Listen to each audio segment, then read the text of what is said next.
तर वळूयात पुढच्या या संदर्भातल्या महत्त्वाच्या अपडेटकडे।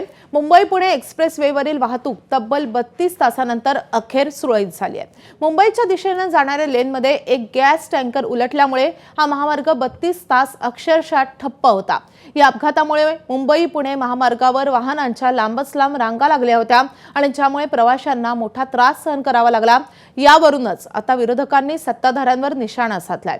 मनसे अध्यक्ष राज ठाकरेंनी या अभूतपूर्व वाहतूक कोंडीवर भाष्य केले। ते नेमके काय म्हणालेले आहेत, राज ठाकरेंनी काय सवाल उपस्थित केलेत आणि सरकारकडे काय मागण्या केल्यात, आपण पाहूयात ग्राफिक्सच्या माध्यमातून। मुंबई पुणे द्रुतगती मार्ग जवळपास 32 तास ठप्प होता। प्रवाशांचे कमालीचे हाल झाले आणि यानंतर नेहमीप्रमाणे सरकारकडून या प्रकरणाच्या फक्त चौकशीचे आदेश दिले गेले।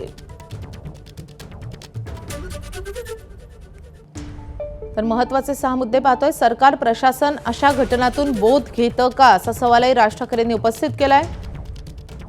कालच्या घटनेसारख्या घटनात काय काय उपाययोजना कराव्या हे सरकारला माहिती आहे का, हाही त्यांचा महत्त्वाचा सवाल आहे।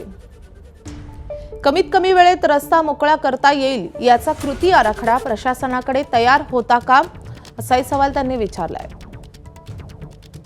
रस्ता बांधला आणि टोल वसूल केला इतकीच सरकारची जबाबदारी आहे का? काल ज्या प्रवाशांकडून टोल वसूल केला तो सरकारनं परत केला पाहिजे, ही राज ठाकरेंची एक महत्त्वाची मागणी आहे।